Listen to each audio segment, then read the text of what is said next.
All right, we're back. We're Here we back, go. Davey. Here we go. So yeah, it's been a huge week for us in fishing terms. We've had some success and also some giant fails as well, haven't we, Dave? Yeah, well, it's been pretty nice to actually be able to get out on the water, even if it is under a little bit of duress. We're still not completely unrestricted, but we made the most of our time out there, didn't we, Adrian? Yep, we sure did. We tried to exert ourselves this time because we had some great success on our first trip, and yeah, we just thought we'd carry on the luck, but didn't really turn out that way. Well, my first snapper trip of the season went really well. Yep. So Adrian's already been once, but this was my first trip of the year, and I opted to fish the lovely mid-morning tide. So I just didn't have to get up too early, and it was sunshine and dead flat. It was so nice, just one of those perfect days. And we took out the barbecue, and we had really nice breakfast cook-ups on the water. So everything was just, it was ideal. And to top it off, the snapper were feeding.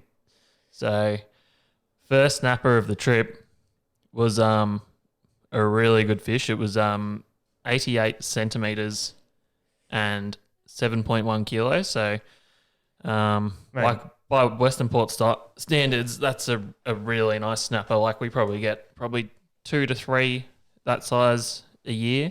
So to do that on your first fish of the season, and it was on the first rack of rods that we put in the water, that's pretty exceptional. I can't even believe your first trip of the season was like the most ideal conditions you can get. Like it was just picture perfect. And I'm going to show you a little video of Dave's first fish here because it was an absolutely sensational fish. Nice start to my season, 88 centimeters. Look at that. And that's why we love this style of fishing, because we were just sitting here having a barbecue, relaxing. That is a big male knobber. And our rod just folded away. So that's a really nice fish. 88 centimeters, so it's going to be around 6.5 kilo. Adrian's got a morning I beer. reckon it's going to be close to 7, looking at the quality of him. Yeah. Like, look at that wrist tail. Good call. Yeah, but yeah, I called it just around 7 and it was 7.1, wasn't it, Dave? Yeah, but, well, actually, it was probably bouncing above that, to be honest. But yeah, exactly. 7.1's pretty good. I was surprised.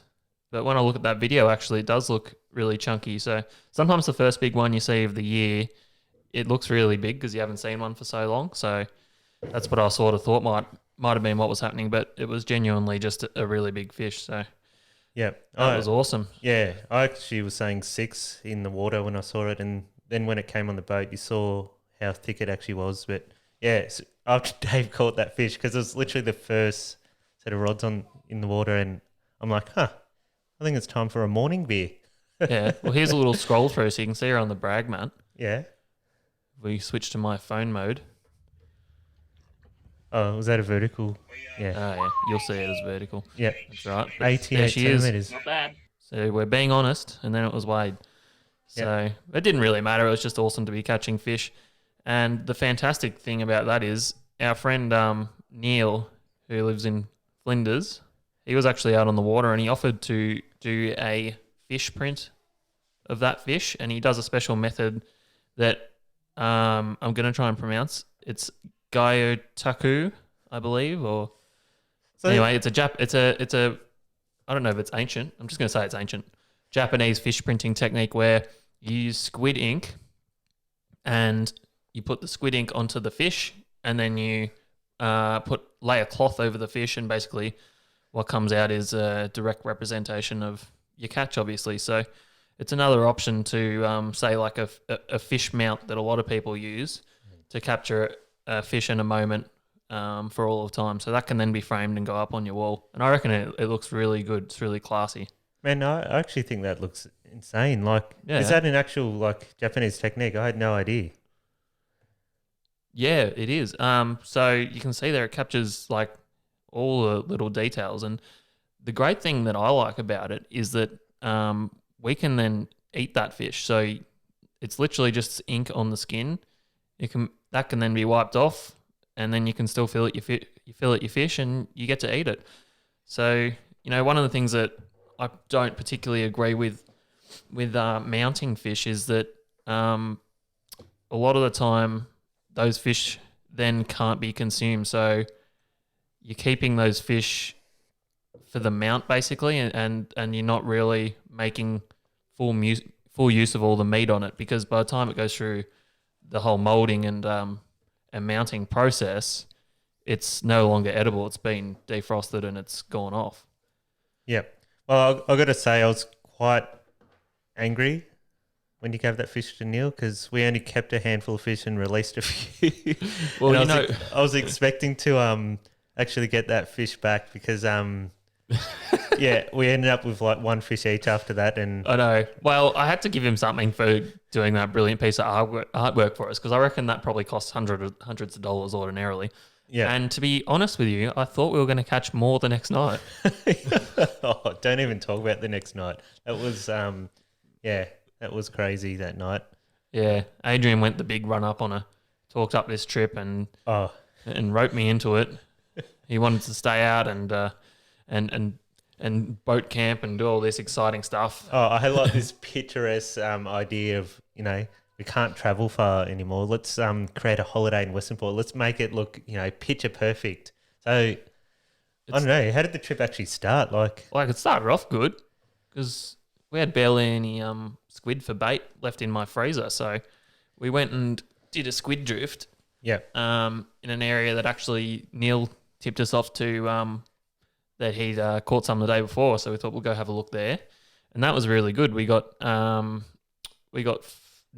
all up, I believe, and some real cracking big squid. Yeah.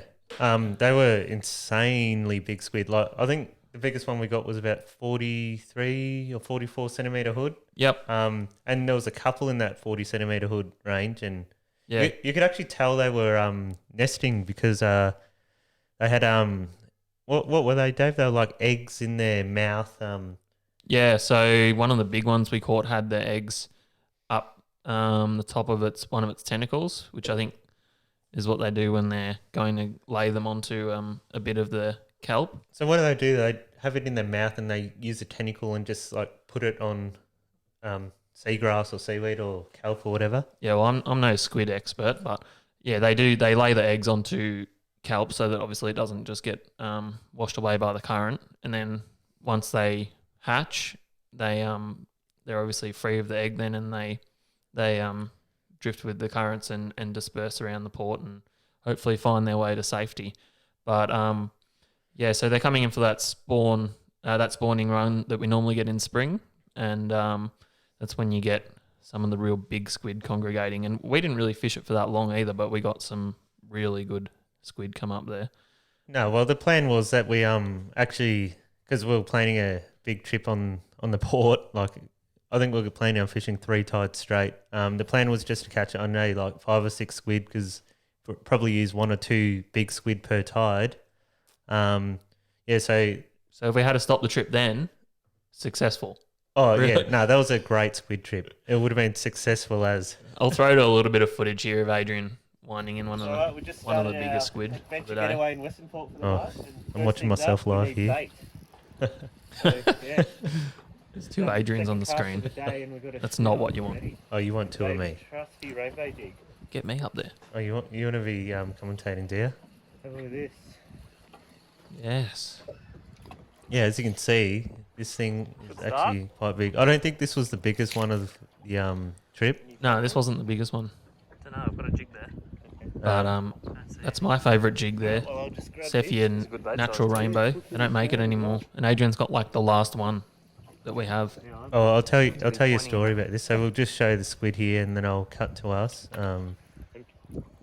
He's trying to eat me. Yeah, so actually. that's the squid Look there. at that. That's actually one of the smaller ones. Yeah, but I'll tell you the story about how I destroyed Dave in the squid, because you know how we're talking about how squid fishing could be really competitive. It started off with me catching one, and how I actually did it is Dave has his favourite rainbow Cephei jig that I think they stopped making about 4 or 5 years ago, I think, and it went missing, and I'd forgotten about it.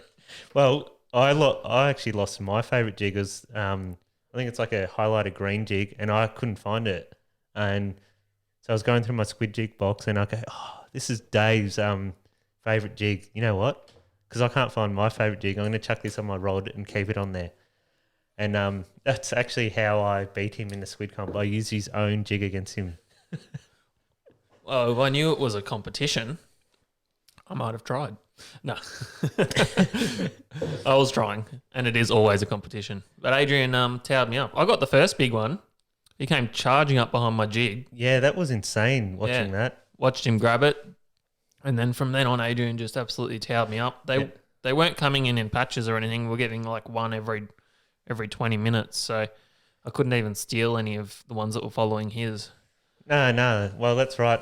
It wasn't a super hot bite, but they were consistent at least. That so as you can see there, that was one of the big ones we got. I think that was about 43 centimetre hood, and it was an absolute ripper. Yep. But as I was saying, they weren't a super hot bite, but it was consistent to keep us interested in, I guess, fishing for squid. But yeah, very enjoyable little session. There was actually one big squid that I caught that I wasn't even trying. We drifted in really shallow, and Dave wasn't happy with the depth, and I cast it in the shallow areas, and Dave just started reversing, and I was that lazy. I'm like, I'll just leave my jig in the water, and I'll wind it up when we get to a new spot.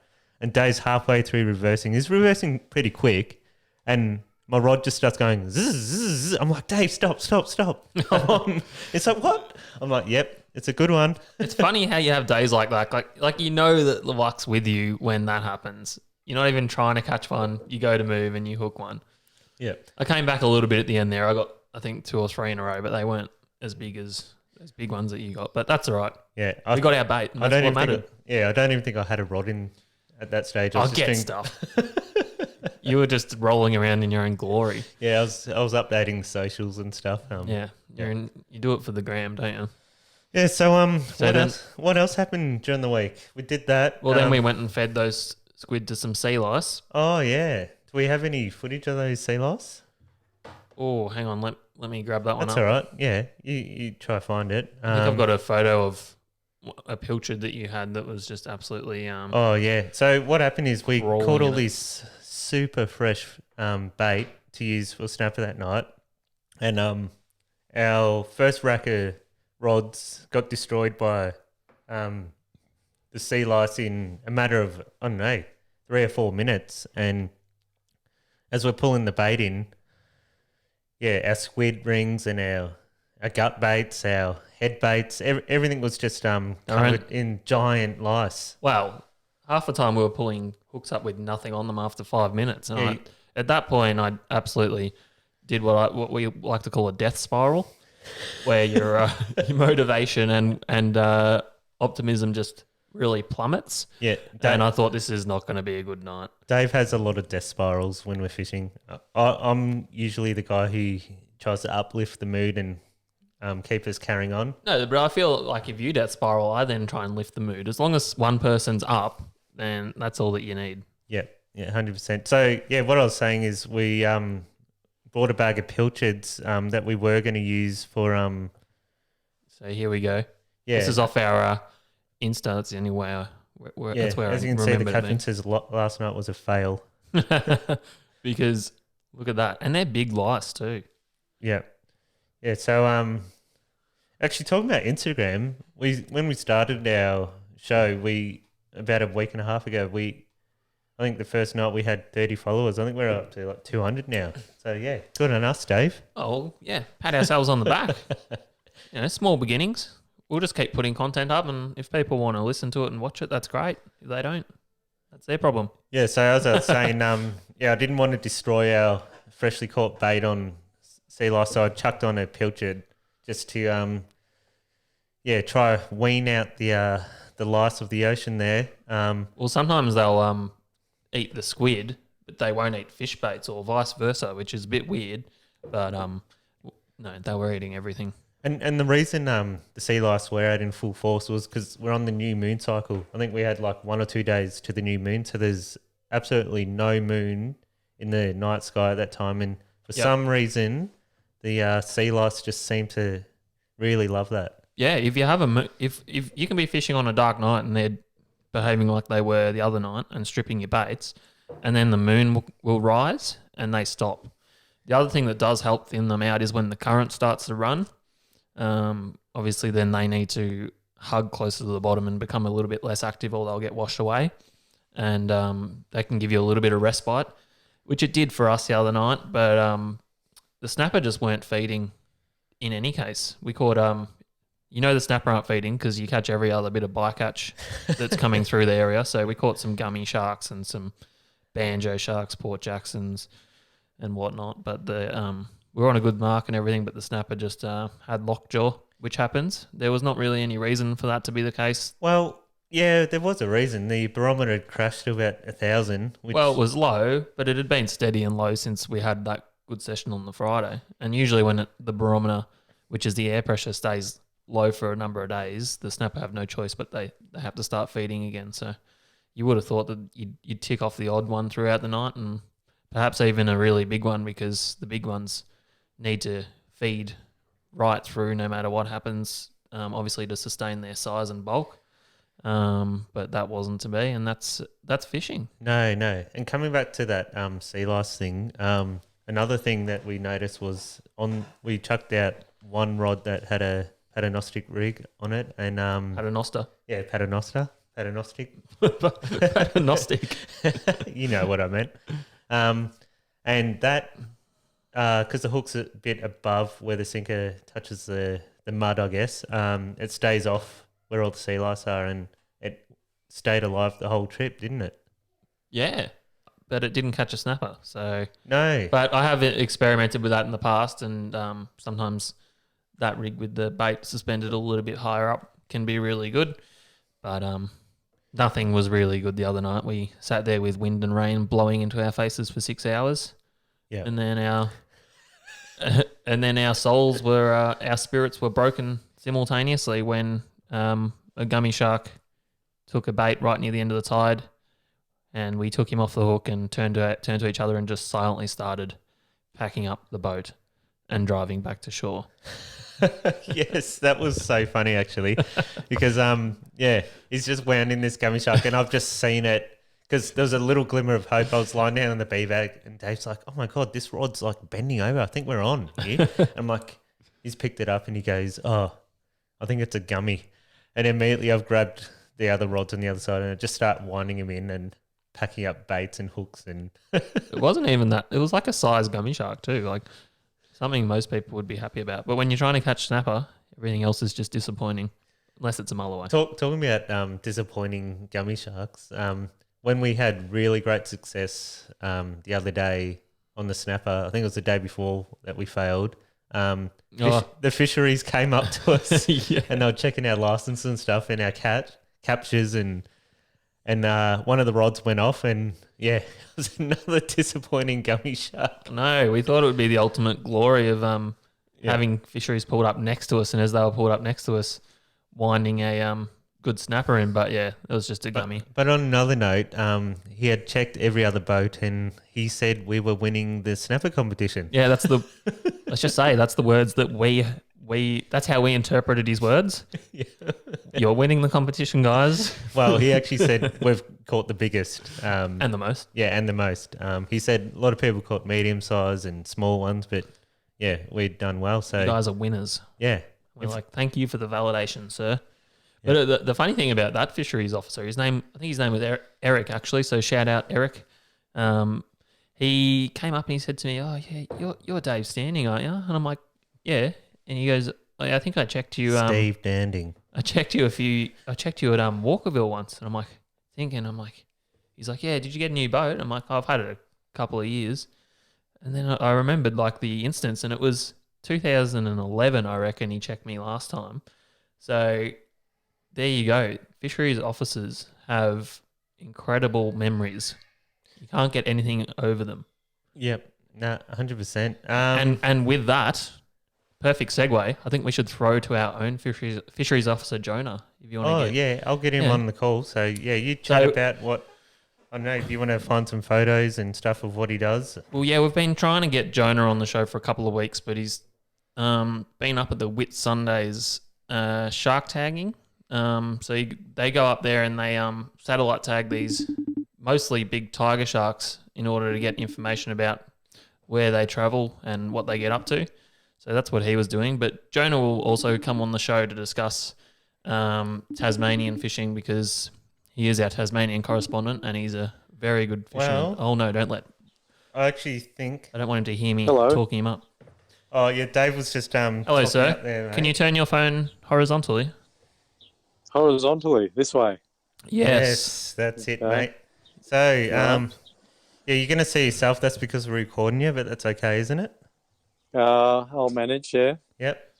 You can probably see Dave in the corner now. Hang on. My image is overlaid over the front of Dave's Yeah, that's face, fine. right? Don't worry about it. So I'm That's trying all to right. move it. Yeah, that's all right. I've moved it now. That's better. Yeah, well done, sir. Yeah. You've done really well. Can you just put it back up again? Yep, there it is. Really good Beautiful. work. That's a nice roller door you've got there. Yes. Hey, So, Just doing some. hey, Jonah, how's the fishing been down there? You been fishing? I've been doing a bit of fishing, but not in my home waters actually. So Oh, I'm not in actually your just home waters. before just, we do throw to what you have been up to, Yeah. what is happening down there though? Can you give us a little Tasmanian fishing roundup? Yeah, I can actually. Just in the last few, probably last week, there's been a bit of a surprise run of big tuna, which has just popped up. Wow, big So- tuna, eh? Like you talking about Yeah. the 100-kilo ones or Yeah, that's right. The ones they call the barrels. the jumbies? the- I heard. Jumbos? Jumbies, that works as well. Very But, good. Yeah, one of the local charter operators here, I think last week, got onto a nice one about 96 or 97 kilos in amongst some whales. Oh, whale then- riders. Yeah, that's right. They must be You guys- Victorian barrels. Yeah, well, you guys are very familiar with that run of fish, aren't you? Mm. And then just, when was it? Yesterday, I think. Some of the local tuna fishermen down here got onto another one around 100 kilo plus. So, So it's not They, just one fish there. no, it certainly seems quite consistent. So you're going and to go out especially- and represent? Maybe, possibly this weekend. Mm. See what I've got on. So Yeah. just before we But, talk about your trip, we're just going to throw a few pictures up on the screen here so we can talk about what we're going to talk with you about next. So Yeah, well, we'll bring some photos up while Jonah's talking. So you've just come back from Queensland, Jonah, on a Yep. fisheries funded expedition into the wild. That's correct. Do you Yep, wanna- just not? Yep. Go Yeah, on. so not exactly part of my usual day-to-day job, but something I have on the side. It's a bit of a side hustle, I guess. So yes, I was fortunate enough to be able to be flown up there to help a friend of mine do that's me. bits and pieces of shark research. Yeah. Yep. Not you, Adrian. Sorry, it was accidentally went on to some snapper photos there. But yeah, we've got a little photo up here of you doing some big tiger shark that- wrangling out of a tinny, you madman. that is the actual Zodiac, Yes. I think, and the shark looks larger than the Zodiac, I believe. Yeah, well, I think the Zodiac's around, it must be around 4.5 meters. That's four and So a, that gives you a bit of a scale of the size of the fish. 4.5 meters, and that shark looked bigger than 4.5 meters. Well, it's close to it. It's just, close to it, but just under. Jonah will never exaggerate. He's a scientist. No, will never. It's very unfortunate. So, yes, well, So that fish was. got your hand over I the think- camera, by the way. Oh, sorry about that. Yeah, carry on. That fish was 3.8 meters total length. Wow, So man. that's a big dog. So you're catching these big tiger sharks, and why are you doing that? You're trying to gain what information? Yeah, so we're just trying to get an understanding of where they're going, where they're swimming, both for the public to get a bit of an idea of whether or not these fish are hanging around in a particular area or whether or not they pass through there. So we use a couple of different types of tags which give us this sort of information. So they're obviously dangerous animals. What are you getting yourself into when you're capturing them. And do they ever attack you, or what's going on there? Oh, no. Look, you could say they're potentially dangerous just given their overall size and their teeth and everything else. But I mean, they're just doing what they're made to do. Go They need to forage eat, don't about, they? feed. Exactly, that's right. They don't have hands. Don't they? So You no, are no. a scientist. Yes, surprisingly, they do not have hands. So Yes. Is this what you've if they want discovered? yes, through that's your research? one of the major discoveries. Correct. So if they want to try and test something or try something out that they're unfamiliar with, they've only got one part that they can really do that with. Yeah, and they're turtle eaters. Is that one of their main? That's their main dietary thing. They do like turtles. They eat other sharks. What about other dugongs? Dugongs as well. Yep.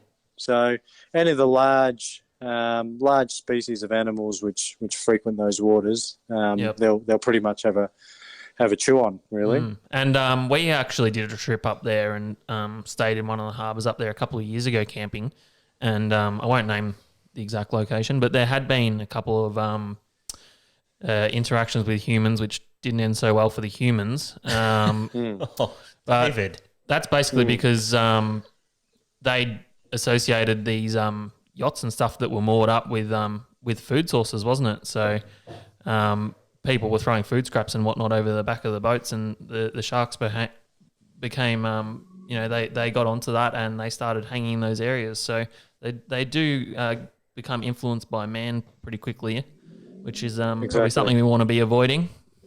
Yeah, exactly. I mean, and in some of the peak periods these particular waters, there could be up to 50, 60 yachts all moored up, and they're all most people there, might stay there for a few days at a time. So they're cooking, throwing their scraps over, and every so often they might decide to go for a swim. And the water there isn't very clear. I mean, from a drone, it looks tropical, beautiful, turquoise blue. But if you actually get down and have a look, it's actually quite stirred up. So Is that because of all the coral spawn and all that? It just makes the water like milky and all that? Or? I'm not sure, to be honest. I don't know if it's just from the tidal influence of inflows and everything else. But you see the Great Barrier Reef as being crystal clear, but on those inshore sections, they're actually quite turbid. I think a lot of it will be tidal influence. They got big tides there, which sort of move the water about. But you combine that with additional food in the water and swimming at first light and last light, as we know, is usually a peak feeding period for almost everything. Mistakes can happen. So they're not necessarily seeing a human and deciding that humans are tasty. They think that perhaps some of us may even look like dugongs. Well, I can't comment on that, but it's possible. It is possible. So the sat tagging information that you've gathered, what's that shown so far? Where are they travelling? And we can actually get up a little tracking here from a website that you've linked me up to while you're talking about that. Yep. Yeah, so some of them sort of have hung around those inshore islands, but generally moving around the place. Yep. So I don't know if you can see that, Jonah, but you can see Lisa Christina. We're watching Lisa Christina. She was tagged around the Whitsunday Islands, and we're watching her as she travels out past the Great Barrier Reef. Looks like she's heading towards, I guess, Solomon Islands, New Guinea area. By looking at the days there, that looks like she moves quite fast. She ends up between Solomon Islands and kind of PNG. But sorry to cut you off there. Carry on. No, you're right. That was a tiger shark, I think. But I mean, the tigers are varied a bit. Some hang around those general islands, and others go right out to the Barrier Reef, then come back in. We had one bull shark, which we tagged in that sort of North Queensland area, which ran all the way up to Torres Strait off the tip of the Gulf there, and then came all the way back down again over a period of a few months. So they're definitely moving around. There was a tiger shark that was the sat tag was pinging off someone's windowsill, wasn't there? Yes. Unfortunately for that one, it was tagged in Queensland, then it travelled right across to Papua New Guinea. and then some local fishermen, which was probably lucky for them, they apprehended her. But, Apprehended. Yeah. Yes, and the tag ended up in someone's home. So I think that's still live there. Wasn't turned into soup, was it? I have no idea. Actually, no idea what's happened to it. But yeah, the tags. The locals were happy. But so the tag hasn't been retrieved yet. Aren't they worth like tens of thousands of dollars? They're worth about $5,000, but That's, you got your hand on the camera again. But hang on, I'm just adjusting something. Oh, sorry, sir. Yes, but yeah, no. As far as I can tell, it hasn't been. I don't know if you can see this image. We've had enough of your hand. We've thrown to the background of an upside down tiger shark with a giant circle hook in its mouth, being someone's holding its hands or fins, you might call them, and getting ready to release that one. So yes, it's the standard hook we use. I don't know if you guys are familiar with the mustard demon hooks. Yep. Have you seen them before? They're quite a heavy gauge hook. So we usually use the 16 O's, which are equivalent to a 20 O. So basically, it's a hook the size of the palm of your hand. But these sharks are that strong. When you have them on the leader, they've straightened these hooks out numerous times. So it's amazing to see an animal able to straighten a hook of that gauge. Yeah, right. I wouldn't have believed it, really. And with teeth sharp enough to bite through turtle shell and whatnot. Yeah. And that wire trace as well, 3 to 4 mil wire trace. They're a beautiful animal. They really are beautiful. So obviously you catch them on drum lines. How quick do you have to get to the drum lines, before you cause damage to the animals? We got to check them pretty regularly. So we usually set them around the mothership where we're staying. So they're either within line of sight, or we can use drones to also hover over the top and see what's happening. Oh, drones! So we've used that. We used that a few times this trip as well, but it's usually quite obvious. We've got 2 buoys set on the surface, so once something grabs it, it starts bobbing about, and we can pretty much race straight over. Well, I think 3.5 meters of tiger shark probably makes the buoy move a little bit, does it? Yeah, you're right. There's been a few times where it's dragged both buoys and a 15-kilo anchor behind it. Whoa. And we've had to pretty much chase it down. So that's like Jaws, basically. The movie Jaws, where they keep harpooning barrels onto him and just pulls put another barrel on her. Except tiger shark doesn't eat you yet. There's always next year. Well, you seem to see a lot of people, I don't know, I guess around the world swimming with tiger sharks, and I guess they don't look dangerous in some places, but in other places they're murderous animals. Oh, Jesus, Adrian. I'm not We've sure where already you got those discussed sources this. from. But, No, well, it does seem like it's a little bit of a case of it's the shark that you don't see that's the issue. And obviously they're not seeing you properly, and 2 parties are getting a little bit surprised, and one of those parties has serrated teeth that will cut through your bones and eat you. yes, and unfortunately, once the mistake's been made on the shark with the teeth, there's not much else you can do about it. No, at that point, that's the issue. That's rather than a blatant attack, it's probably more of a case of a quick touch or a chew, and unfortunately, that mistake's been made. Yes. So while you're doing this drum line, the hooks on the barrels, do we call that drum lining, or is that? Yeah. Yep. Drum lining, You do get a bit of bycatch, don't you? So I think you got a marlin off it last year. Yes, that was quite interesting. In inshore waters, I think must be about 100 metres from shore in that particular murky water, so not clean blue oceanic water. That's a nice trevally I got as well. What kind of trevally is that? Giant trevally, that one. Oh, that's its scientific name, is it? Giant. Yeah. Giant trevally. And he's the mothership that. Oh, look. Yeah, that's our mothership. But no, luxury. Yes, yes, it's suffice. It's suffice. It does the job. But the black marlin was around maybe 50, probably 20 kilo, I'd say.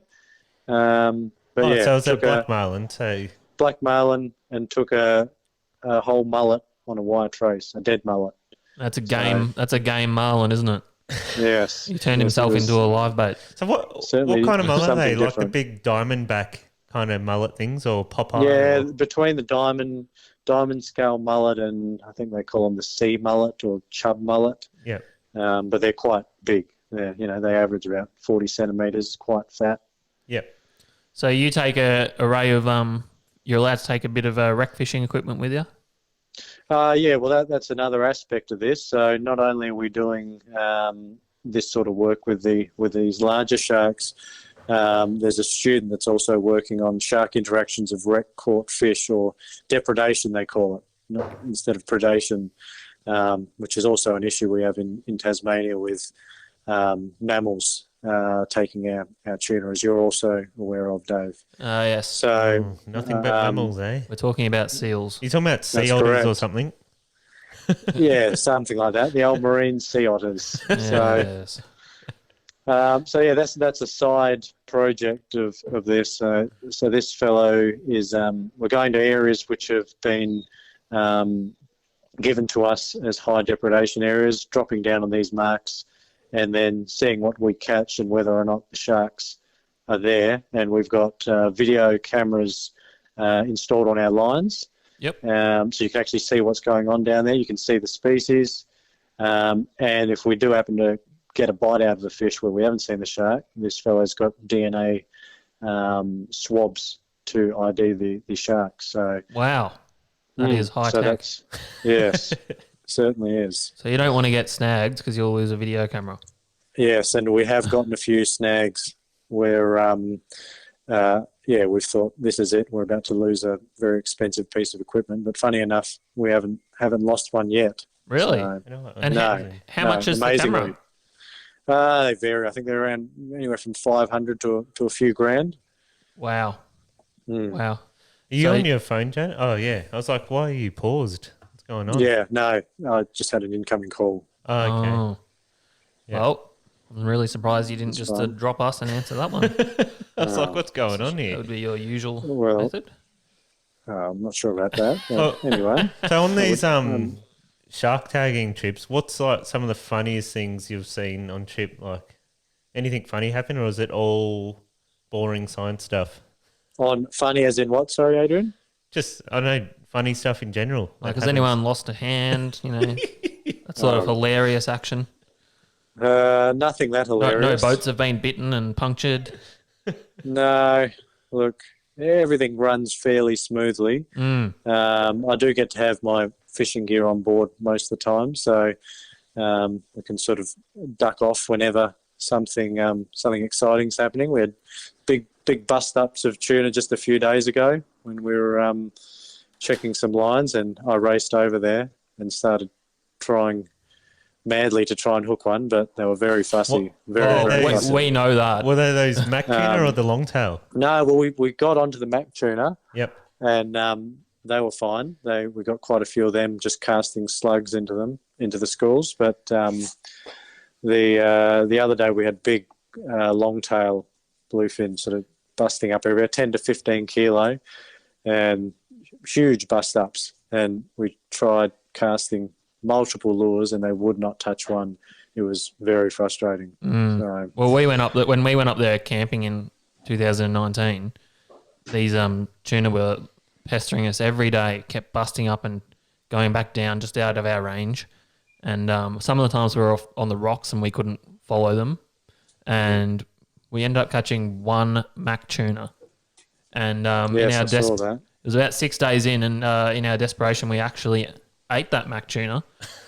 And everyone said that was the best. At the time, I think people were calling it the best tasting tuna they'd ever had. Could you believe that? Well, I can actually comment on this. As you know, I'm an avid tuna consumer. Yep. Oh, yes. So anyway, we kept probably 5 or 6 Mac tuna. Some were destined for bait, but I brought some back, gilled, gutted, bled, Yep. and on ice. I gave it to the chef/skipper. And funny enough, he said, no, I can make that work. I can make it taste good. And we had it for sashimi as well as sesame encrusted and seared with a dipping sauce. And I'll tell you, it actually wasn't bad. Yeah. And we shared it amongst probably 4 other people, and they all agreed it was surprisingly good. So Can I tell you how well Mac Tuna was looked after? Yes. So We had no ice at this point. so well, I can So, only imagine Brent- if Brendan caught it. Yeah, you've hit the nail on the head. yeah, well, he'd I won't caught say it. anymore. So he had caught it with he had a plastic about a 6-inch one. He cut it down to about 3 inches and found his smallest hook, and he was casting at him all day. And I think it took him about 30 minutes to wind in a 3 kilo fish. So it had already cooked itself by the time it was on the boat. And It was a battle royale, that one. yes, but it wasn't bled. It wasn't icky jimmied or anything. No, I think he bled it. Did he? I think so. Oh. You think? And when you actually go to process these fish, you get like, I guess, the loin and the belly flap, but as you get close to the tail, it's basically all sinew and muscle. It's quite stringy. no. Yes. But, yeah. So we weren't sure if it was just that we were about 6 days into a camping trip and anything would have tasted good at that point, or whether it actually was a decent eating flesh. But I think that they're, they are better than they get credit for. I don't think they're just a bait fish. No, definitely not. I mean, the sashimi was it was strong tasting, but it wasn't unpleasant. But it was certainly more than edible. And when it was sesame encrusted with a bit of soy and wasabi, it was delicious. You know? There was no denying that. Oh, it's good, Like good to know. teppanyaki style. Mm. Oh, Yeah, it's that's good right. to know for you. If your sharks don't eat your bait, you can bring it in and cook it up that night. Exactly. What do you think That's about right. the colour of the flesh of the Mac Tuna? It was dark, very, very dark. Yeah. But yeah, it's surprising. I mean, we get our skipjack tuna down here in Tassie, and I don't regard that much to eat that as much of an eating fish. But then again, I don't give it much of a chance when I've got premium bluefin. Yes, exactly. So I think it's all a matter of relativity on what species you can target and what's there. But Well, yeah, you'd probably find the same thing if you were really hungry and you looked after it the same way we look after our bluefin. It probably would taste pretty good. So yeah, I've definitely had it jarred and smoked, and it's pretty good. But yeah, you use those two techniques with almost any tuna, and it's going to taste you good. can anyway. hide the flavour. That's for Yeah. sure. Yeah, that's So- right.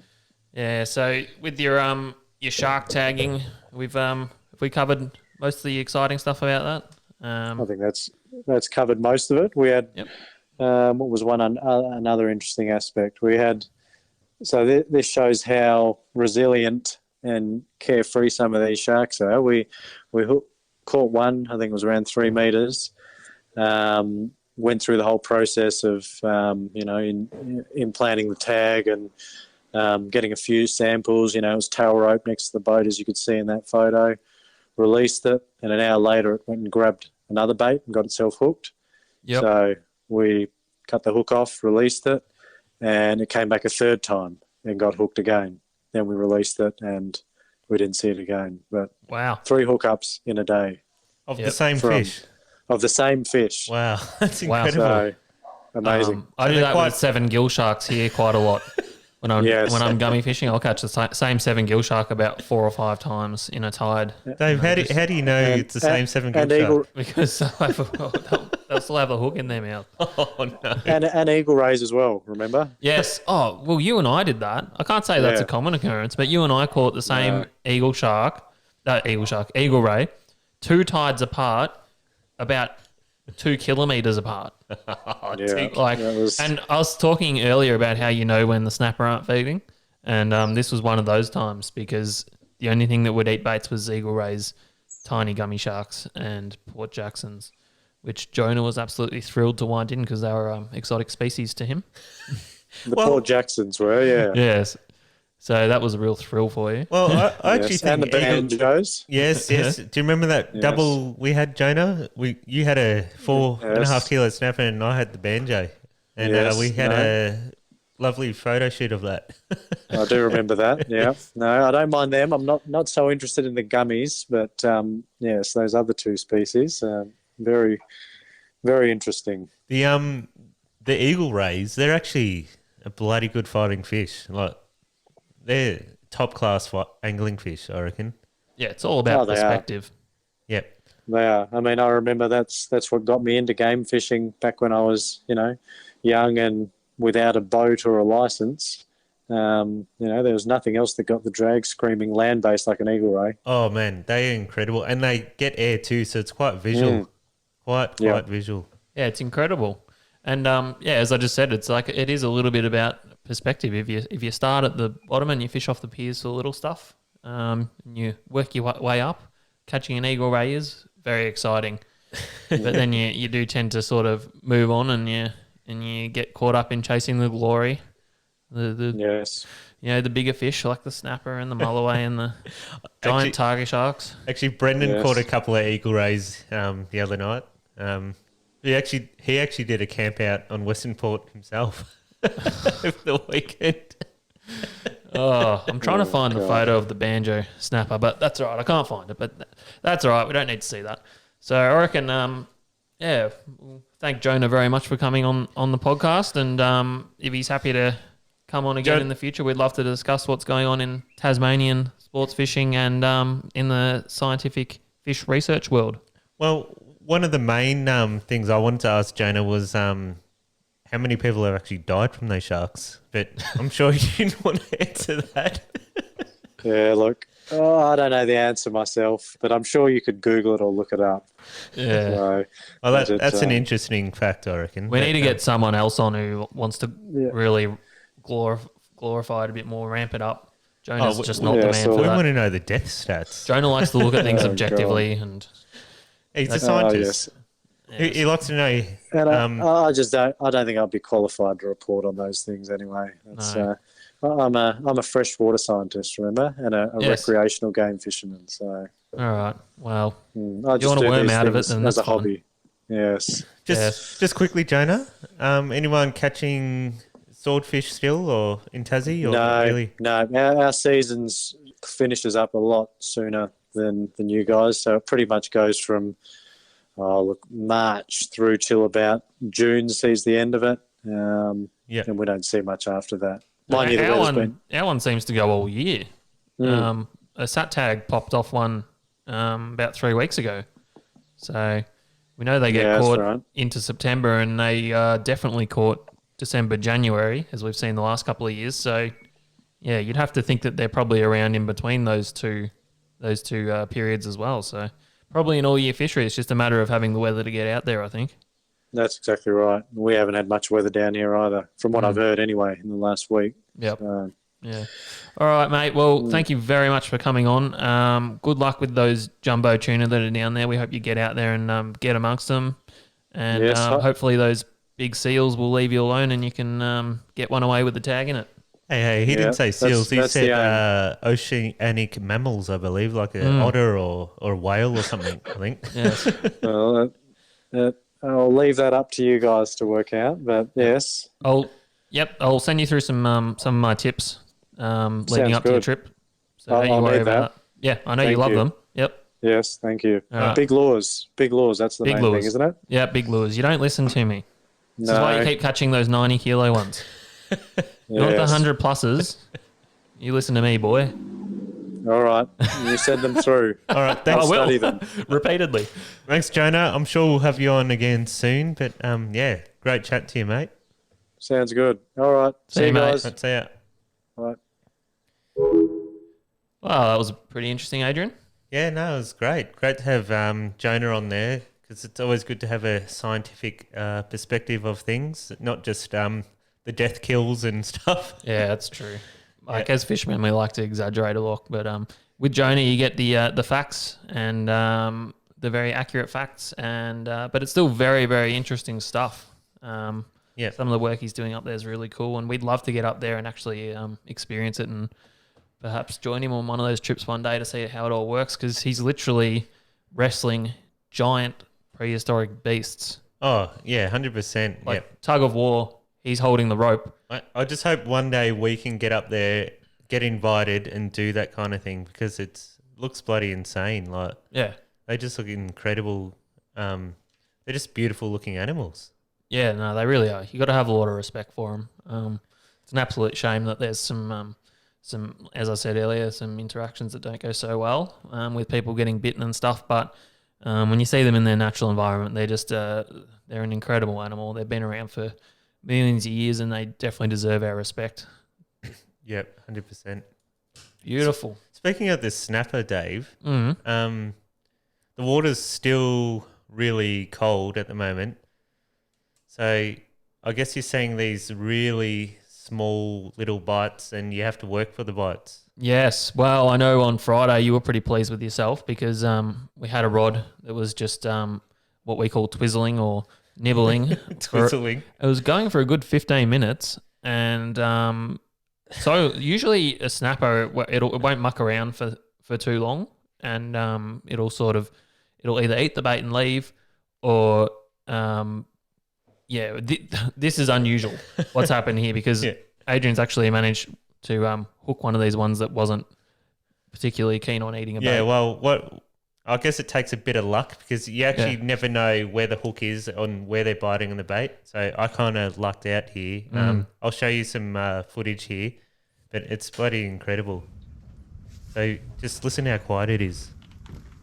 I think you can hear birds and everything. Look, watch that rod tip. It barely Got the even moves. slightest amount of weight on it. And I just said, I'm going to kill it. Nah. So this fish probably ate the bait sometime earlier and has just been so lethargic it hasn't swum off yet, and that's why we didn't see the rod buckle over. I heard a ripper. Little bite. I got weight. Oh, there's another. Actually, good snapper. Awesome job, Adrian. Oh, yes. He sat on that for ages. Yeah. How is that? Nicely done, mate. Yeah, so, as you can see, that took a bit of luck to actually hook that fish. Yeah, I was expecting you to come up empty with that one. Usually when you do the old desperate strike, you end up missing out. But you got him. Credit where credit's due, you got him. And here you are actually releasing that fish if we can throw to the phone cam. Yeah, here we go. So, this me releasing that fish because we had already kept a few. So it was actually quite a good fish. I think about He's a solid fish. 5 kilo or something. Quite pale. Yep. And in she goes. Good release. Good to release them, especially when it's this early in the year and they haven't had time to spawn yet. Yep. And I've found a net shot of your big 7 kilo one, so I'm just going to quickly show it here. Or net cam. Yeah, net cam. That's a good fish. That's a really good fish, mate. That's going to stick. Yeah. So the funny thing was that I was watching that fish come up in the water column and I knew it was a big one, and Adrian's like, nah, I've got to get this shot. I'm going to put the GoPro onto the net. So he stuffed around doing that for about 2 minutes. I'm like, look, I appreciate that that's going to be a really good shot, but if I lose the fish in the time that you're stuffing around with that, I'll be pretty upset. So yeah, lucky it was hooked really well, and we do tend to stay pretty calm in these situations, and we got that fish in. So cracker start to the season, and hopefully as it really kicks into gear, more and more people are able to get out and get back into it because it's so good for mental health, isn't it, Adrian? Oh yeah, 100%, mate. I'm really enjoying the fishing at the moment. We've had a couple of good sessions, and it's just gonna heat up from here now as the water gets a bit warmer. We're gonna see more snapper and bigger snapper caught. The squid are just starting spawning now, so the big breeders are around, and it's just really, exciting fishing coming ahead. Yep, it's all up from here. So we want to. We're just about done here for this week's show. We've it's been really great to catch up with Jonah, and but we might just pump up next week's show a little bit if we can. Yeah, so I've been chatting to Nikki Wilson, who is actually, Nikki Sindin from, Trade Zone Fishing in New Zealand? Yep, so Nikki had her own fishing show in New Zealand for a few years there, pretty revolutionary in the fact that it was a female hosting a fishing show, which was awesome to see. She definitely broke some barriers. Yeah, And she really holds her own as an angler. Yep. She's there on merit. She's a world record holder with a can't remember the exact weight, 350 kilo. Yeah, she has the women's swordfish record in New Zealand. Yeah. Which is bloody amazing result because, as you know, with sword fishing, it's kind of lucky dip what size you get, whether it's 40 kilo or 400 kilo. Yeah, usually it's nothing. For us anyway. Yes. So maybe we can get some tips off Nikki Yeah, because we've had a hard run. So on we're the swords. planning on having Nikki Sindin on sometime in the future. So I reckon next week we'll try to get her on. Yes, and she loves the snapper fishing, tuna and swords and stuff. So it'll be great chatting fishing to her and just life in general because she's just had a baby about 9 months ago, little Oscar. So hello, little Oscar. How you going? Yep. So she's had to put fishing on hold for a little bit, as we all do, as Adrian's had to do, and I'm really concerned that I'll have to do in a few months. So we'll talk about life as a mum with her and all her awesome captures and what she's achieved in the fishing industry, which has been really cool to follow, even from over here in a different country. So that's going to be really exciting. Yeah, well, we kind of have the same kind of fisheries in Australia and New Zealand, especially Melbourne and New Zealand, like with the snapper, the kingfish, and the marlin and the sword. So yeah, very comparable, even though most of our stuff's a bit smaller. yes, Our sword fishery is probably up there with theirs. Yeah. Probably not as many locations, but No. we do get some really big ones. So, but yeah, most of the other stuff, I think that they've got us, Adrian. Yeah, I agree with you. Like their 20 kilo kings are like just the bread and butter fish, I guess. When they get into the 40 kilo, that's when it's considered a game fish, I guess. A trophy. Yeah, trophy. Yeah, so that'll be great. So that'll be coming up on next week, and we can't wait to catch up with everyone then. Have a great week in fishing, everyone, and we'll see you next week. Yep. See you next week, guys. Is that it, Dave? You. Show's wrapped up. That's it. Wrap You her happy? up. All right, Turn we're her off. wrapping her up. We're Turn done. it off. Thanks, guys. Bye, everyone.